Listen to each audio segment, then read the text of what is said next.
सपनों की मजबूरी से खुद को मुक्त कराना है। अपने देश भारत को हमें स्वस्थ बनाना है। नशा मुक्त भारत हो, नशा मुक्त भारत हो, स्वस्थ भारत हो, नशा मुक्त भारत हो।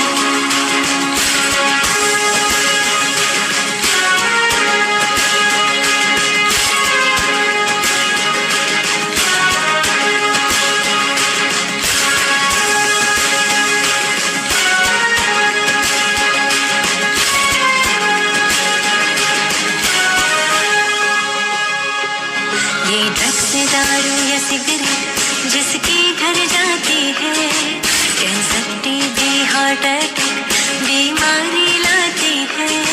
ये देख तेरा भगवान की सुंदर सी भेंट है, इसको ना व्यर्थ गवाना यही संदेश है।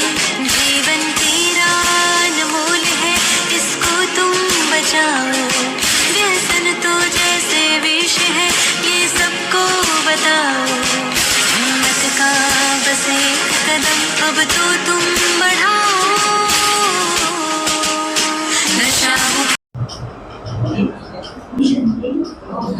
द्वारा प्रकाश भाई को टीका लगाया।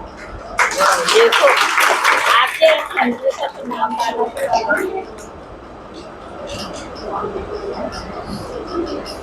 अभी भी जिम्मेदारी का ताज भी बना रहे, विश्व का ताज है।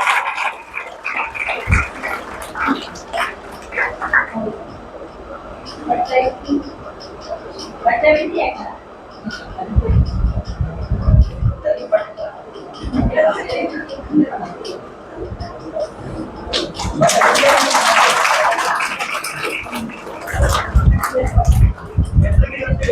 ये सेंटर की तरफ से ना, ये सेंटर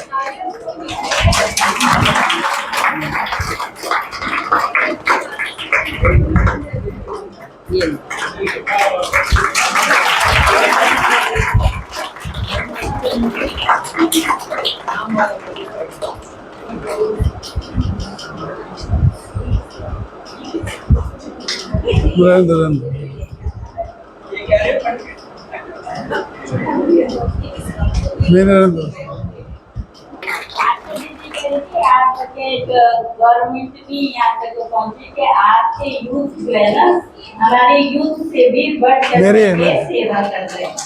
तो इसलिए आप जो है जो आप कर रहे हैं वो हम गवर्नमेंट वाले भी इतना कार्य नहीं कर रहे हैं।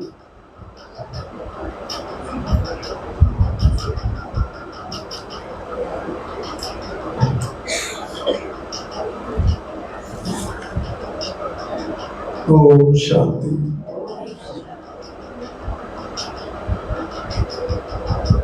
भाइयों बहनों, बोलने को तो बहुत कुछ है, पर मुझे वो ये दिन याद आ रहा है जब मैं दीदी से परमिशन लेके पहले दिन गया था मणिपुर इम्फाल गोजर में। जब मैं हवाई जहाज में बैठा पहली बार, तो मैं बाबा का बड़ा धन्यवाद कर रहा था कि मेरे पिताजी ने नहीं बैठाया, ना फौज ने बैठाया, लेकिन बाबा ने मुझे हवाई जहाज में बैठा दिया। और जब मैं वहां से उतरने के बाद 2 गाड़ियां मेरी VIP लगी हुई थी, और मैं ये सोच रहा था कि किसके लिए गाड़ी आई है। और मेरे नाम की, जैसे दीदी ने मुझे भी ये सर्टिफिकेट दिया, इसी तरह की नेम प्लेट लेके खड़े हुए थे 2 जवान, प्रकाश भाई। और मैं देख रहा प्रकाश भाई को दूसरा तो नहीं है, जो 2 गाड़ी खड़ी है, बुलेट प्रूफ गाड़ी। कमांडर ने अपनी अपनी गाड़ी भेजी और पहले दोनों लोग आपस में लड़ रहे हैं। मैंने भाई क्यों लड़ रहे हो, क्या हुआ? बोला साहब प्रकाश जी आ रहे हैं और पहले मेरी गाड़ी में बैठेंगे। मैंने कहा भाई प्रकाश भाई तो मैं ही हूँ। तो बोला सर पहले आप मेरी गाड़ी में बैठो। मैंने कहा कि चलो ठीक है, पहली बार वैसे मैं बोलना तो मुझे आता नहीं था, दीदी की वाणी सुनता रहता था, लेक्चर सुनते रहते थे। तो जब मैंने बाबा ने संकल्प दिया कि इन दोनों का झगड़ा तू ही खत्म कर सकता है, मैंने पूछा कि भाई पहला लेक्चर कौन सा है, किसके यहाँ पर कितना टाइम पे है लेक्चर, तो बोला 12 बजे पहले मेरे यहाँ। तो तुम्हारे यहाँ कितना बजे? 3 बजे। तो भैया फिर पहले इसकी नहीं बैठता, तुम इसके पीछे पीछे आ जाना, फिर तुम्हारे में बैठ जाऊंगा। फिर जैसे ही सेवा बढ़ती गई, रामजिला भाई साहब हाथ खड़ा करो, इनको भी खूब लाइन में लगाया। दीदी से पूछे बार बार, दीदी मुझसे कहे कि विद्या बहन है या कहीं आई आज, पता नहीं साथ लेके घूमते रहते हैं। ऐसे ही था ना, लगन इतनी थी कि प्रकाश भाई अब फौज में क्या है कि जो सगा भाई या बहन, माता या पिता या बच्चे या बीवी, सिर्फ उन्हीं को लागू है साथ में जाने का। पर ये भाई साहब ऐसे अटके हुए मेरे साथ कि जहां भी जाए प्रकाश भाई के भाई, बस लिख दे, फौज लिख दे प्रकाश भाई के भाई, अब वो ऐड हो जाए। अब उस गाड़ी में वो भी भाई साहब भी बैठेंगे मेरे साथ। तो वहां कई जगह गए भाई साहब, गुवाहाटी क्या कितनी जगह गए। तो वो चीज भाइयों बहनों, मैं अपनी विशेषता नहीं बता रहा, मैं उसी बात को लेते हुए अब समेट रहा हूं बातों को कि 1200 से ज्यादा तो प्रोग्राम कर चुका हूं, 1200 से ज्यादा बड़ी बड़ी सभा। और अकेले जब मैं स्टेज पे बाबा चढ़ाता था मुझे, और चढ़ाता है, तो कई लोग ये कहते हैं उतरने के बाद 2 घंटे बाद कि तुम्हें डर नहीं लगता, इतनी बड़ी सभा और ऐसे ऐसे खतरनाक जगह जाते हो। मैंने कहा भगवान जिसका साथी हो उसे किस चीज की कमी है, डर क्या है। कुत्ते भी छोड़े गए मेरे ऊपर, कुत्ते, इतने ऊंचे ऊंचे कुत्ते। नौसेना बॉर्डर पर, वहां कमांडर ने मेरा टेंट बाहर लगा दिया, और बाहर लगाने के बाद ये कुत्ता छोड़ा गया समुद्री के जगह कि जो भी हरकत करे ध्यान रखो। मैं सोच रहा कि ये क्यों लगा मेरे पीछे, जब भी मैं बाथरूम जाऊं तो भी मेरे पीछे जाए, मैं कहीं इधर उधर देखूं, बॉर्डर की तरफ देखूं तो भी मेरी तरफ पीछे जाए। आखिरकार अगले दिन उसने मुझे बता ही दिया कि मैं इसलिए था तेरे साथ।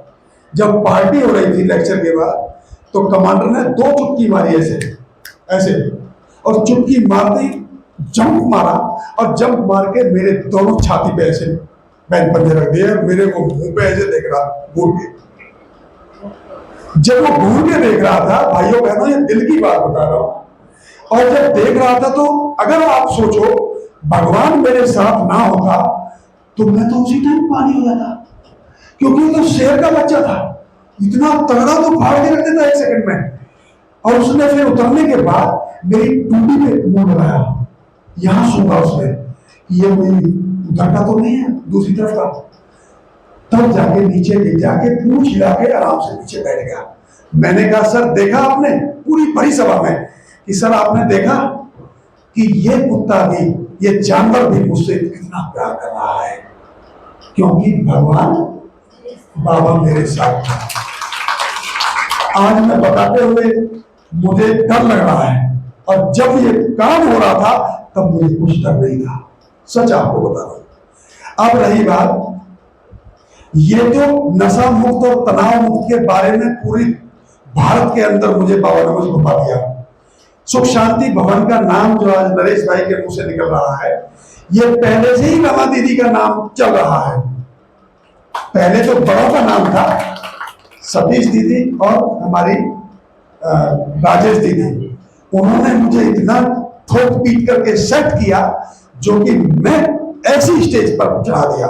उनका धन्यवाद दिल से करता हूं। मैं उस दिन भी जो अभी यहाँ पे लेक्चर हुआ था, उषा दीदी जी, हाँ, उषा दीदी जो आई थी उस दिन कई बहनों माताओं ने देखा होगा कि मैं दीदी के सामने काफी देर तक दृष्टि लेने के लिए खड़ा हुआ था। आपने भी देखा होगा, सबने देखा होगा, लेकिन दीदी ने दृष्टि नहीं दी। आखिरकार मैंने दृष्टि लेके ही छोड़ा, पक्का था मैं भी। मैंने कहा दीदी ओम शांति। जब इधर उधर देख रही थी तो एकदम कहा ओम शांति, तब मेरे चैन उड़ा। उसके बाद सतीश दीदी, क्योंकि वो तो मेरी माँ के तरह इतना प्यार देती थी, जब मैं सुबह सुबह 4 बजे मुरली लेने जाता था तो दीदी कहती प्रकाश भाई आए, दरवाजा खोलो, जल्दी मुरली दो। निकाला नहीं निकाला, ठंडी लग रही होगी, उनको चाय पिलाओ, ठंडी में सुबह कुछ नहीं जाता था। वही बर्तन दीदी को याद दिला दूं, शायद दीदी ने मंगाए थे, बड़े बड़े बर्तन प्रकाश भाई लेके आएंगे, वो बर्तन शायद अभी उधर ही चल रहे हैं, उधर ही चल रहे हैं। तो अपने मुंह नहीं पर ही करना। बाबा ने कल की बात अब आती है। कल मुझे 2 दिन पहले दीदी को मैंने बताया था कि मुझे सम्मान मिलने वाला, लेकिन मैंने बताया नहीं था कि क्या सम्मान मिलने वाला, मुझे कुछ पता नहीं था। फोन आया मधुबन से, प्रकाश भाई आपका नाम आ रहा है कि आपको सम्मान में आना है। मैंने कहा सम्मान बाबा रोज देता है, अब कौन सा स्पेशल सम्मान होगा। मैं तो जब कुलभूषण भाई को याद होगा, मैंने बीच में फोन किया था, भाई साहब कहाँ पहुंचे।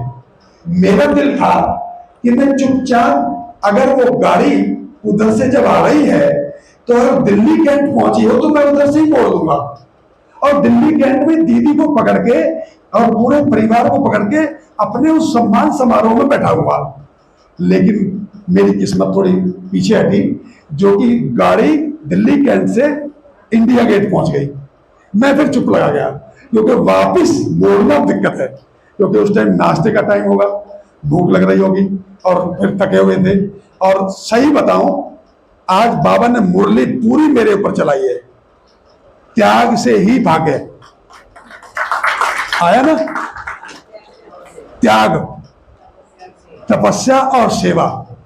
त्याग तो किया है मैंने अपने टाइम का, ठीक, पूरे परिवार को छोड़कर। पुष्पा इतनी सेवा देती थी, फटाफट पराठे बांधती थी, जाओ। 15-15 दिन, दीदी को पता है, 15-15 दिन बाहर रहता था। प्रकाश भाई आए, उनका अनुभव सुनाएंगे। अब यहाँ पे नशा मुक्त भारत अभियान जो बनारसी भाई साहब ने चलाया, मैं उनका तहे दिल से शुक्रिया अदा करता हूँ। मधुबन में जो मुझे इस लायक समझा कि प्रकाश भाई को सम्मान दिया जाए। तो अब जब हम कल पहुंचे, हमारा टाइम था 10:15। अच्छा, हाँ जी, हाँ जी, हाँ, बनारसी भाई ने, आप भी थे ना। अच्छा, हाँ, खैर वो तो बहुत बढ़िया बात थी। शेयर करूं सर? अच्छा, तो क्या, अब कल की बात, जब 10:30 बजे मैं वहां कैंट में पहुंचा, तो कैंटोनमेंट में सेंट मैरी स्कूल बहुत सुंदर, और सबसे बड़ी बात, जो वहाँ के प्रिंसिपल जो होते हैं फादर, वो भी ब्रह्मचारी, बिल्कुल प्योर, और उन्होंने इतना सुंदर प्रोग्राम कर रखा। वहाँ जब हम पहुँचे तो वहाँ पर बड़ा प्यार से सम्मान दिया गया, और उसमें ये कहा गया कि साहिबाबाद के प्रकाश भाई आ जाइए। तो साहिबाबाद लाजपत नगर, ठीक है। तो आप सबके बीच में अगर एक प्रकाश आ गया तो प्रकाश तो बाबा ही समझो। और रही बात, आपके अंदर जो भी कोई ऐसा लगता हो, मान लो जल्दी में, जैसे नरेश भाई उतावले रहते हैं मेरी तरह, तो अगर ऐसी बात अगर लगती हो तो भाई बहनों थोड़ा निकाल दिया करो, क्योंकि परिवार है। और इसमें जब सेवा करते हैं, हम सेवा करते हैं ना, जैसे माताएं बहनें रसोई में खाना बनाती हैं हमें, हमारे लिए, है ना, पीछे रखा हुआ है ब्रह्मा भोजन, तो वो बनाती है, तो बीच में सेवा भाव के अंदर किसी की बात भी नहीं आनी चाहिए, सिर्फ बाबा और दीदी, हम परिवार। तो क्या होगा, हमारे अंदर मनोबल बढ़ेगा, हम कोई बाहर की गलत चीजें नहीं स्वीकार करेंगे, ना ही हम गलत बात करेंगे, क्योंकि हमारा संगठन, भाई बहनों सच बता रहा हूं, आपका जो प्यार और सहयोग और आशीर्वाद है और दीदी का जो प्यार है, स्नेह है, वही मुझे आगे ले जा रहा है और साथ में आपको भी लेके जाएगा और लेके जा रहा है। आप 6 बजे से पहले जितने भाई बहन यहां आ रहे थे आज तक, क्योंकि दीदी टाइट नहीं है हमारी, अगर थोड़ी सी टाइट हो जाए तो हमारा भी पुरुषार्थ टाइट हो जाए। दीदी सोचती है कि चलो कोई बात नहीं, चलो धीरे धीरे सुधर जाएंगे, लेकिन सुधरने वाले नहीं है, इनको टाइट करना पड़ेगा। प्रकाश भाई का कान जब तक टाइट नहीं करोगे, पकड़ोगे नहीं, तब तक गर्म नहीं होने वाला। 4 बजे योग करने के लिए दीदी बोलती थी, जब शुरू में 2 लोग होते थे, त्यागी भाई, पूनम बहन और रामजीलाल भाई और प्रकाश भाई और एयरफोर्स से एक भाई तिवारी भाई आते थे। 4-5 लोग होते थे जो पुराना सेंटर, और एक भाई थे। योग दीदी ने इतना कराया, आजकल भूल गई दीदी, पता नहीं क्या हुआ। एक दिन में अचानक 4-5 बजे पहुंच गया, दीदी देखनी बार बार, पता नहीं ये कैसे भाई, कौन भाई, पीछे देखे तो प्रकाश भाई। अब समझने की बात देखो, वो आदत पड़ी है, दीदी ने आदत डाल रखी है 25 साल पहले की, कि 4 बजे आना। पुष्पा भी साथ साथ भागा रहे हैं। तो अब क्या, सबसे बड़ी बात, हम अपने पुरुषार्थ को इतना तेज चला लें, अभी बहुत कम टाइम है भाई बहनों, सोच लो, या तो बुराई में लग जाओ या अपने आप को बनाने में लग जाओ। ठीक है, बहुत अच्छा लगा। और ये सर्टिफिकेट जो मिला है, ये आपकी मेहनत का फल है कि हाँ, आपने पहले नशा छोड़ा और दुनिया को फिर छुड़ाया। धन्यवाद। ओम शांति। आप सबका प्यार आशीर्वाद मेरे ऊपर बना रहे। और एक सीधा हाथ और खड़ा कर दो, ऐसे सीधा हाथ।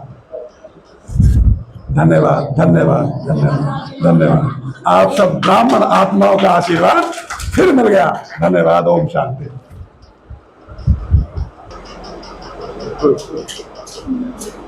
ये भी लेके आओ।